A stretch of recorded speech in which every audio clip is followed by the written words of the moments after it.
All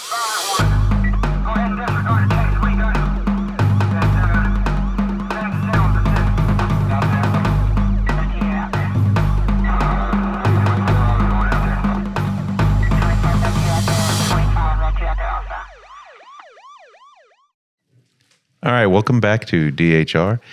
I'm your host, Tom Nixon, along here with Joe Fenwick, and Hello. We are going to celebrate the entry of a new era of policing. That is where we clear calls lack of interest or no manpower or we don't care or we don't have enough time for this. That's another one, right? Yeah. And ain't nobody got time for this. we ain't got time for that. And we're going to discuss kind of how easy it would be to understand how this came into being, how this code came into being, and that the investigation behind it should take, I don't know, less than a week. A couple of days, yeah. And then the mayor can understand how it came into being. I suspect under Chief McClellan. But 2016, that was what the mayor said. Yeah. So, yeah. And so, which means McClellan. in 2015, they were probably talking about it, right? Because these things don't happen overnight. No, at all. Right. And so it was probably 1 or 2 years before that they were complaining about manpower. They were complaining about the mountain of calls they weren't clearing. The only thing that ever happened in one night was when Chief Fenner was cleared of any wrongdoing on the 911 call. That's right. Over the vaccine he didn't take. Yeah, exactly. Or he did or didn't take. Who knows, right? No investigation. Anyhow. Nobody got time for that. So, fast forward, here we are in 2024, and we're now figuring out, oh gosh, the department doesn't want to do its job. Well, for those of us who've worked at HPD for any length of time, we figured that out 30 years ago, that the department wasn't interested in doing its job. Yeah. So, and I think even the union knows this, but we'll get to that later. Yes, they do. But I would like Joseph to explain to our audience and the general public how I know it's the RMS system, right? Record management system. Okay, but they are under what division in the department? Planning division. Planning division, okay. Mm-hmm. So there's a captain over the planning division. Civilian. Okay. And I'm assuming that person would have initiated a request to change or add to the RMS system the ability to code calls out. Well, no. Okay, here's the way it breaks down. Okay.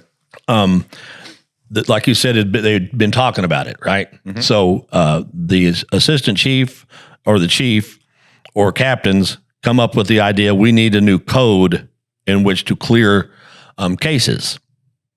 Okay.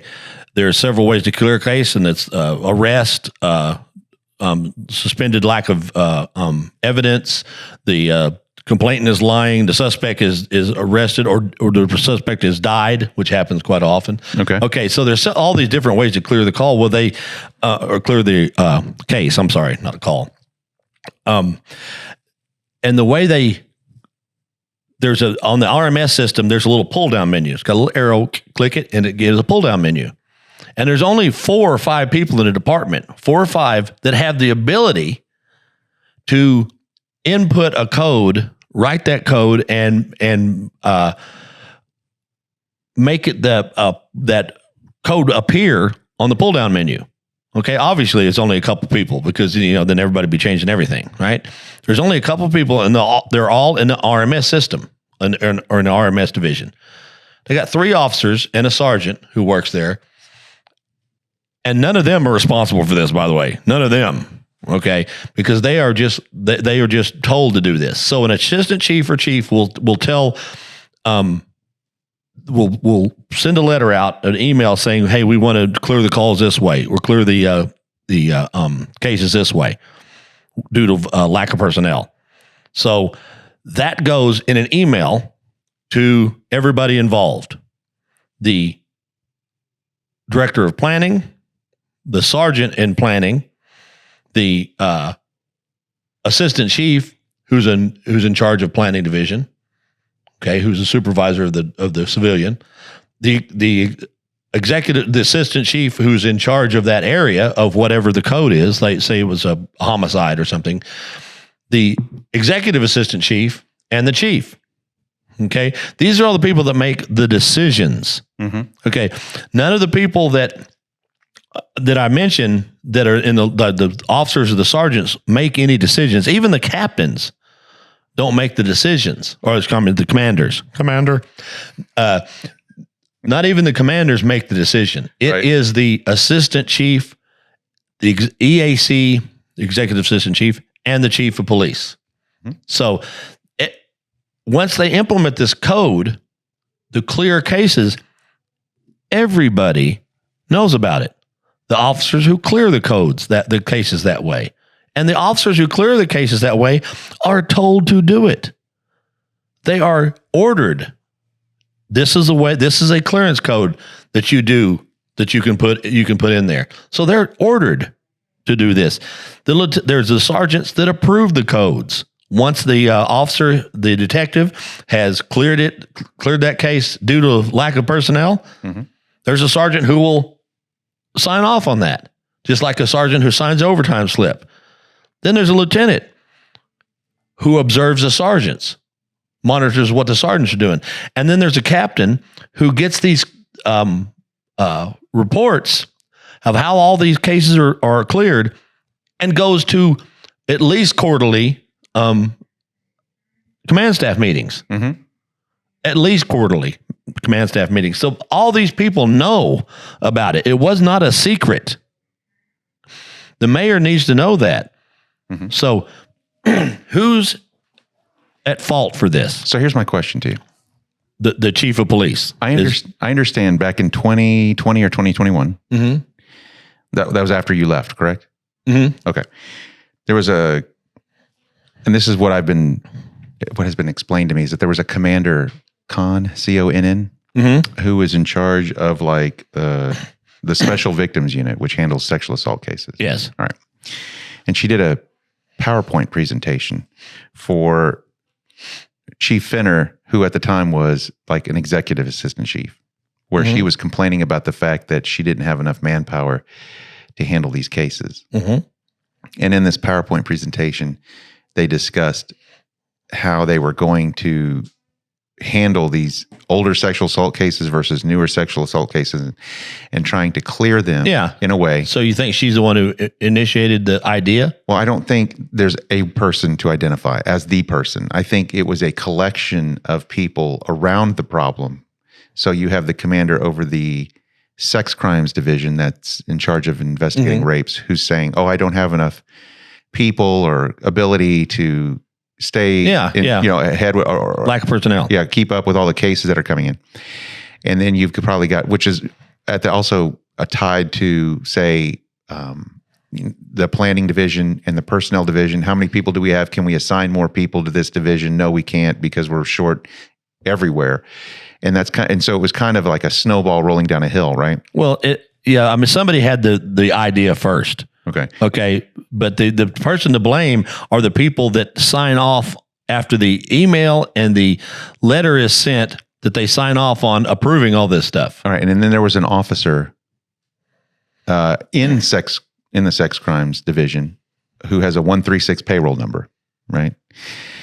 And before I release, means they know a whole lot. Yeah. And that means they're a rookie, stone cold rookie. Who apparently got a 45-day suspension because she was not doing her job. And for 4 years, she was in sex crimes and didn't investigate a single solitary case, right? So they're saying that... And you're surprised? Well, let me finish. There are 4,000 cases in the sex crimes division that were not investigated, right?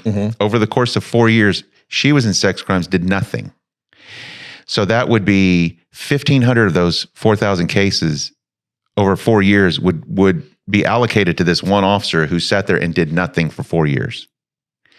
My question is, why wasn't she fired? Well, she's not to blame either. Well, she's not doing her job. So, I know, but she is not to blame for what we're talking about, that SL code. She is not to blame. That's a supervisory issue. Where were her sergeants, 6 or 7 that probably went through?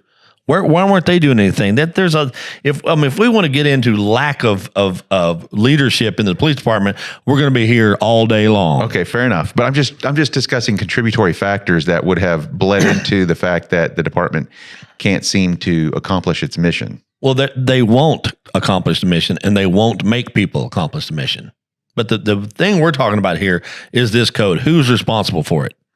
Okay, fair enough. Okay, and whoever the chief was, the chief of police, the one that signed off on it, is the one who's responsible for it. And that's going to be McClellan. And they're going to try to blame it on McClellan. Oh, so when this investigation's over, you think they're going to hang it around McClellan's neck? Well, it's around his neck. It's not that hard. If there's only a couple of people who can implement the code and they're ordered to do it, then you start looking at who told them to do it. And It's going to be those very few people, the assistant chief, the executive assistant chief, and the chief. Okay. Not even a captain. All right. Now, now here's my next question. Commander. What accountability can there be for what has occurred so far? For the existence of this code to not do their job, which is this is basically a telegraph saying we're not going to do our job. What accountability can the... Okay, right now, can you fire Chuck? No, he's gone. Yes. He's retired. Okay, but so there's nothing you can do to him. Okay, can you fire Diana Poor, who was the charge of planning? No, because she retired. Okay, so they can blame it on them, but the people that knew about it, the assistant chiefs who are not civil service, who were appointed simply because they were a check mark or they looked like a prepubescent boy, and so they were promoted to assistant chief, you can get rid of those people. Mr. Mayor, right now you have the ability to really dig into your command staff, really dig into them, and you don't need anything else besides you knew about this. And get this to the mayor. Somebody get this to the mayor. It's easily provable. The people at RMS are the one who put the code in, allowed it to show up. So you go to them and you ask them, who made you do it? Okay, so... And you go up that chain. Right. It's easy. So the panel members... Okay, so the panel members on this 5-member panel are a Texas Ranger, Jeff Oles, State Rep Ellen Cohen, she doesn't know anything, City Attorney Arturo Michelle, he doesn't know anything. He goes to all the Democrat meetings. I mean, I've seen these people because, I've been to both Republican and Democrat meetings. The Houston Deputy Inspector General overseeing police reform is Christina Nowak. Is she going to know anything, really? And then some Reverend Chaplain Leon Preston from the Harris County Sheriff's Chaplain something. I don't know. But what is he going to give the invocation? He's going to bless them, I guess. I don't know. I mean, the only person I remotely have any possible expectation of investigatory ability is this. Would be the Texas Ranger. Yeah. Now, but the Texas Ranger doesn't understand HPD's the subtleties and profundities of HPD and the separation between patrol divisions and the assistant chiefs, and how officers relate to supervisors, how supervisors relate to officers, and he's not going to really kind of understand that atmosphere that the department operates under, because the Texas Rangers don't operate the same way. Constables' offices don't operate the same way.